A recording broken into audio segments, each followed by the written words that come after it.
Su nädal kõlab tuttavalt. Suur aitäh meie väga piiratud geeniustele, kuid nüüd on minu aeg rääkida päris probleemist. Ja see päris probleem ei ole see, et ei tea, kas jaanipäev tuleb samas aeg aastavahetus või? See probleem on palju põletavam jutt ja seda sõna otseses mõttes põletav, sest et see teema on põlevkivi. Põlevkivi on selline loodusvara, millest pool põleb ära, pool mitte. Mida selle mittepõleva poolega peale hakata, on peavalu alates sellest ajast, kui põlevkivist elektrit ja õli tootma hakati. Aga sellest poolest, mis ära põleb, eraldub tohutus koguses kasvuhoonegaase, mis on tegelikult väga tõsine probleem. Euroopa Liidu kliimapoliitika eesmärk on vähendada aastaks 2030 kasvuhoonegaaside heidet 40%. Paari nädala eest tutvustati, kuidas Eesti seda saavutada püüab. Üle-eelmisel aastal paiskasime meie siin Eestis õhku 19,6 miljonit tonni kasvuhoonegaase ja suurem osa sellest ehk 40% tuleb transpordist. Kuule, vend, ärka ülesse ja vaata, mida sa teed. Suurem osa sellel graafikul ei ole ju 40%, suurem osa on see hall ala selle ümber. Kas sa tead, mis see hall asi on? Põlevkivi! Keskkonnaministeeriumi andmetel tuleb tegelikult kasvuhoonegaaside kogusest ligi 90% energiasektorist. Nii et mina ei saa aru, kuidas on võimalik, et te kirjutasite 40% transpordi arvele. See selleks. Aastaks 2050 peab Eesti tegema Põxiti ehk loobuma põlevkivist. Selline plaan on Eesti riigil ju seatud. Aga kui isegi siilile on selge, et põlevkivi on keskkonnakahjulik ning üldse ajast ja arust, siis andke mulle andeks, miks me peame nii kaua ootama? 32 aastat. Põhimõtteliselt me oleme sellises olukorras, kus me istume majas ja maja põleb, leegid on igal pool. Ja me oleme seal leekide keskel ja räägime seda, et lihtsam on vist leida naine ja saada temaga lapsed ja koolitada neid 20 aastat ja küll nad siis lähevad tööle ja siis ehk mõtlevad midagi välja. Euroopa Liidus on valmimas kütuse kvaliteedi direktiiv, mis oma praeguses arengustaadiumis kindlasti ei soosi põlevkivist toodetud diiselkütuse turustamist Euroopa Liidu turul. Nendes tingimustes on ülimalt kaheldav, kas suuremahulised investeeringud õlitööstuse ekspansiivsesse arengusse Eestis on põhjendatud.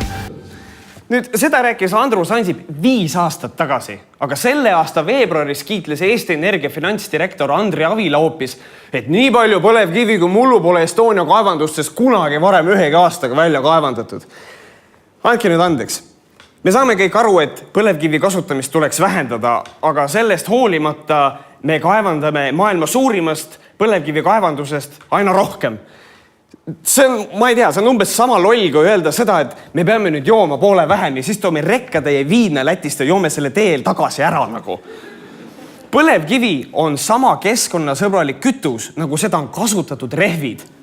Samal ajal, kui me näitame välismaalastele imeilusaid pilte Maarjamaa rabadest ja vestame muinasjuttu oma unikaalsest puutumata loodusest, saastame me oma keskkonda veel hullemini kui Iraak. Iraak! Ja Iraagis on nafta põletamine odavam kui kodus ukse sulgemine. Põlevkivi kui maavara on laialt levinud paljudes riikides üle maailma, aga on ainult üks riik nende riikide seas, mis on üles ehitanud terve oma energiatööstuse põlevkivile. Teised on sellest ammu loobunud ja seda 2 põhjusel. Esiteks, põlevkivi ei anna nii palju energiat, kui annavad teised maavarad. Ja teiseks, andke andeks, põlevkivi reostab keskkonda rohkem kui pilvede all reostab Eesti kinokunsti. Põlevkivienergeetika kui selline iseenesest on unikaalne maailmas. Ja kõik, mida tehakse põlevkiviga täna siin, nii meil võib-olla ka meie naabritel VKG-st, need kõik on tegelikult ju nii-öelda rätsepülikonnad. Aga võib-olla on unikaalne hoopis selle tõttu, et see rätsepa ülikond on määrdunud ja selle taskud on tuhka täis. Ma saan aru, eestlastele meeldib olla esimeste seas. Me oleme väga uhked selle üle, et Arvo Pärt on viimased 6 aastat olnud kõige enam esitatud elav helilooja maailmas. Me oleme uhked selle üle, et me jagame internetivabaduse edetabelis esimest kohta Islandiga. Aga kas me tunneme uhkust selle üle, et 80% kogu maailmas kasutatud põlevkivist kaevandatakse Eestis? Ja kas me tunneme uhkust selle üle, et enam kui 90% meie elektrist toodetakse põlevkivist? Siin diskussioonis on üks asi, mis jääb kuidagi valesti kõlama, on see, et põlevkivist peab tootma ilmtingimata elektrit. Ja et see põlevkivi elekter, nagu Anto Raukas ütles, et sellel ei ole alternatiivi ja miski seda ei mõjuta. Ja esiteks, ja see on vale, sellepärast et mõjutavad see, kuidas Euroopa Liit kujundab oma kliimapoliitikat, millised on kasvuhoonegaasi kvootide hinnad, seda tahetakse kogu aeg kõrgema. Tõsiasi on see, et põlevkivi kasutamise arengukava ütleb, et me ei saa loobuda põlevkivist, sest et Ida-Virumaa omavalitsused ja inimesed on sellest sõltuvuses. Aga sama dokument väidab, et üle 1000 inimese läheb sealt sektorist varsti pensionile ja riik peab hakkama uusi inimesi asemele koolitama. Miks? Mille jaoks? Põlevkivi energia on tänaseks sama aegunud kui need fossiilid, mis seal kivi sees on. Kui aasta tagasi ilmnes, et tehnoloogia gigant Tesla tahab kuhugi meie regiooni rajada oma tehast, tärkas kõigis suur lootus. Äkki see tuleb Eestisse. Aga paraku meie suur põlevkivi sõltuvus tõmbab sellele üsna kiiresti vee peale. Eesti selles mõttes ei ole nagu väga seksikas, et kui vaadata Euroopa kaarti, kus on ära toodud kilovatt-tunni CO2 emissiooni ekvivalent, siis ülejäänud on siuke kollakas, roosakas ja siis Eesti on siuke must black. Ma lihtsalt kardan, et Reuters või kes iganes, kui teeks uudise, et Tesla ehitab tehase Eestisse, tooks välja koheselt selle kaardi näiteks, kui must elekter on. Me oleme sõna otseses mõttes üks kole must plekk keset Euroopat. Ja ma ei usu, et ma seda praegu ütlen, aga Martin Helmel oli õigus. Kui on must, näita ust. Kõige selle kõrval käib endiselt väga usin arutelu, kuidas põletada põlevkivi puhtamalt ja kui mõistlik oleks otsida alternatiive, avatakse aastal 2020 uus suur sondakaevandus. Nafta hinna tõus on andnud uue hingamise Eesti põlevkivitööstusele. Nii Eesti Energia tütarettevõtte Enefit kaevandused kui ka VKG kaevandused plaanivad sel aastal tootmismahtu tõsta. Estonia kaevanduses on üle mindud 7-päevasele töönädalale, mis tähendab, et kaevandus on käigus ööpäeva ringi. Mulle tundub, et meil on mingi värdhirm selle ees, et äkki jääb osa põlevkivi põletamata. Et mis siis saab, kui põlevkivi jääb maa alla? Sest et kui ta ei põle, siis ta ei ole ju põlevkivi. Sest et siis ta on lihtsalt kivi. Ettevõtjad lobistavad täiehooga, et põletame veel nii palju, nii kiiresti, kui vähegi jõuame enne, kui Euroopa Liit selle lõplikult ära keelab. See on täpselt selline nagu mingi südamehaiges õgiks viimaseid burgereid, peaasi, et arst ei näe. Kas me peame siis tõesti unustama põlevkivi kasutamise? Ei, miks? See ei sobi lihtsalt energia tootmiseks. Vaadata võib ikka.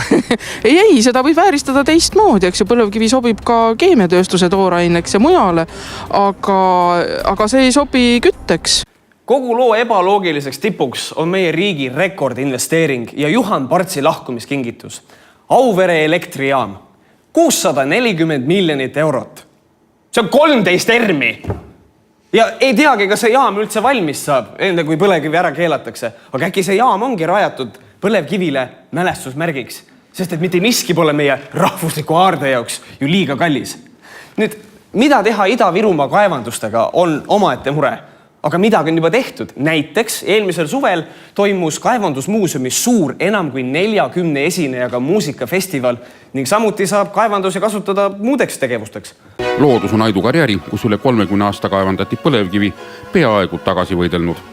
Tranšeed, kus liikusid kaevandusekskavaatorid ja hiiglaslikud kaldurid, on vett täis ja kunstlikel paenõlvadel kasvab mets.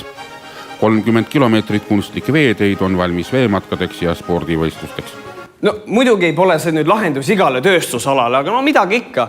Ida-Virumaa on olnud Eestis vaeslapse rollis ja minu arust ta väärib palju paremat. Nii nagu riik arendab praegu Narvat, võiks proovida puhuda elu sisse kogu Ida-Virumaale. Paneme Aheraine mägede otsa tuulikud püsti. Rajame Narva taastuvenergia kõrgkooli ja minu poolest see kool võib olla isegi venekeelse õppega. Peaasi, et inimesed õpivad. Las õpivad. Ja siis paneme Ida-Virumaale püsti mingi uue tööstuse. Näiteks Tallinna Tehnikaülikoolis arendatakse maanteepaneele, mis toodaks päikeseelektrit. Palun väga, hakkame neid tootma, neid paneele. Ida-Virumaal. Hakkame juba täna selle jaoks noori välja õpetama. Korras, päästetud. Johhedi, ainus asi, mis on puudu, on otsus. Ja see ongi see, kus kohas me oleme takerdunud suure probleemi otsa. Puhtale ja säästlikule energiale üleminek aga eeldab poliitilist otsust, mille taha on jäänud nii mõnegi arengukava lõpule viimine. see poliitiline nii-öelda üksmeele saavutamine on võib-olla Eestis ka väga palju keerulisem, kui meile praegu paistab, sest et meie parteid üritavad üksteist tüssata ja siis võib ka energeetika sinna kampa jõuda, mis ei oleks hea. Seda rääkis Tarand 6 aastat tagasi. 6 aastat tagasi ja vahepeal ei ole mitte midagi muutunud. Me oleme saanud lahti mitmest valitsusest, me oleme saanud lahti mitmest ministrist, aga millest me ei saa lahti, on oma põlevkivi sõltuvus. Ometi on see meie kõigi huvides, juhul kui me tahame tulevikus ka näidata oma välismaa tuttavatele, näe vaata, ilus raba. Ja tegelikult võidaksid isegi need kaevurid, kes praegu tööta jäävad ja muud teha ei oska, sest et mis on meie järgmine unistus? Tallinn-Helsingi tunnel ja keegi peab seda ju kaevama. Nii et see on win-win kõikidele osapooltele.